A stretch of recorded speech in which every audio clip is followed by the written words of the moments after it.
دەکرێت بگوترێت دوابەدوای کشانەوەی هێزە سەربازیەکانی ئەمریکا لە عێراق قوڵبوونەوەیەک لە قەیرانی سیاسی عێراقدا هاتە ئاراوە و هەتا ئێستاشی لەگەڵ دابێ بەردەوامە و هیوایە گەر هەبێ بۆ چارەسەرکردن ئەو کۆنگرە نیشتیمانیەیە کە هێشتا دڵنیایی نییە ئایا دەکرێت یان نا هەرچەندە لیژنەی ئامادەکاری ئەو کۆنگرەیە بەردەوامە لە هەوڵەکانی خۆی.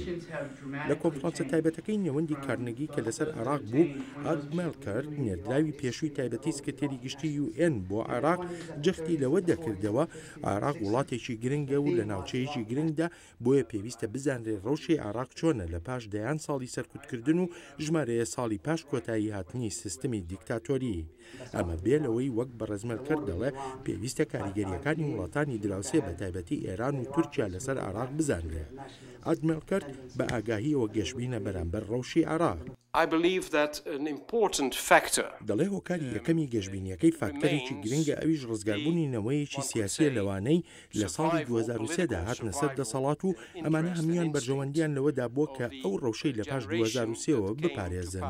خاڵی دووەمیش بەلای نێردراوی پێشووی تایبەتی سکرتێری گشتی UNەوە ئاسایی بوون و تا ڕادەیەک جێگیربوونی باری بەڕێوەبردن و ئابووریە لە عێراقدا. And then there is a third reason why ئادمێل کرد دەڵێ خاڵی سێمیش کەوا دەکا بگوترێ ڕۆژی عێراق بۆ شێوەیە خراپ نییە، ئەوەیە کە پەیوەندی بە ڕووداوەکانی ناوچەکەوە هەیە کە لە ڕاستیدا کاریگەریەکی کەمە بەسەر عێراقەوە. ئەوەی ئەمڕۆ لە سووریا ڕوودەدا مانایەکی ئەوفەی نییە بۆ ئەوانەی لە عێراق ناڕازین یان بە شێوەیەکی تر ناتەبان لەگەڵ ڕەوشی نوێی عێراقدا. مارینا ئۆتاوی ئەندامی باڵا لە کارنگی ئێنداومێن بە پێچەوانەی ئادمێل کردەوە دەڵێ لە تەواوی ڕەوشەکە بە ئاگاهیەوە گەشببین نییە. دەڵێ ناتوانێت بڵێ بێهیوایی باڵی بەسەر ڕۆژی عێراقدا کێشاوە، بەڵام بە دڵنیاییەوە کێشەی عێراق زۆر سەختە و تەگەرەکانی بەردەم پرۆسەی سیاسی عێراق زۆر مەترسیدارن و دەشڵێت کڕۆشی کێشەی عێراق لەو ڕەوشیفرەیەدایە کە هەیەی و پلورالیزم لە وڵاتانی لە دیکتاتۆری دەرباز دەبن دەشێ وەک مارینا ئۆتاوی دەڵێ کێشە و گرفت دروست بکە.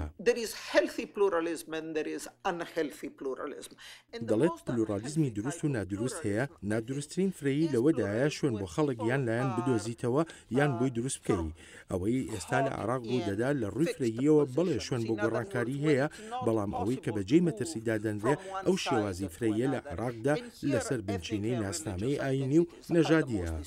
کۆلۆنێل جۆیل ڕێیبۆرن لە زانکۆی بەرگری نیشتیمانی دەڵێت لە ڕۆژەکەی ئەمڕۆی عێراقدا دیاردەیەک پەیدا بووە کە پێیان دەگوترێ مالیکیەکان، وەک ئاماژەیەک بەلایەنگرانی نوێی مالکی سەرۆکوەزیری عێراق و دەشڵێ مەرج نییە ئەوەی بە مالکیون دەناسرێن شیعە بن یان هەرسەر بە پارتی داوە بن.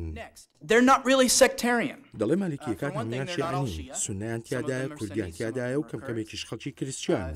ئەوانەی بە مالکیون ناسراون کارتی ئاینزایی کاتێک بەکاردێنن کە خزمەتی مەبەستە سیاسیەکانیان بکات و ئامادەشن هەموو ئۆپۆزیسیۆنێکی شیعەش سەرکوت بکەن. ئەوانە وەک کۆلۆنێل ڕێیبۆرن دەڵێ بووکەسەماکەری ئێران نین، بەڵام هاوپەیمانی سیاسەتی دەرەوەیی ئێران و ئەوانە هەموو شتێک دەکەن تا مالکی لە دەسەڵاتدا بمێنێتەوە. دەڵێ مالیکیەکان لە ئێستادا سەنگیان خستوتە سەر لە ناوبردنی دوو مەترسی سەرەکی بۆ سەر مالکی، یەکەمیان دکتۆر ئایاد عەلاوی ئەوی تریشیان موقتەدە سەدرە، چونکە بە تەنها دوو کەسێک دەبینرێن کە جێگرەوەی مالکی بن لە عێراقدا. هەر سێ پەناڵیستەکەی نێوەندی کارنەگی دەستێوەردانەکانی وڵاتانی دراوسەی عێراق بە گرفتێکی گەورە دەزانن لە کێشەکانی وڵاتەکەدا و هەروەها لە بەرەو پێشچوونی سیاسی عێراقیشدا. نەکرد تەنها لە نێوەندی کارنگی بەڵکو لە زۆربەی نێوەندەکانی تری واشنتنی پایتەختی وڵاتە یەکگرتوەکانی ئەمریکادا بەس لە دەستێوەردانەکانی دەرەکی بۆ ناو کاروباری عێراق دەکرێت و وەک هۆکارێک تەماشا دەکرێت بۆ قوڵبوونەوەی زیاتری ناکۆکیەکان. بەڵام هێشتاش پرسە سەرەکیەکە لەوەدایە ئایا لایەنە ناکۆکەکانی عێراقی چەندێ وابەستەی ئەجەندای عێراقی خۆیانن وەک لەوەی وابەستەی ئەجەندای وڵاتانی دەرەوە بن.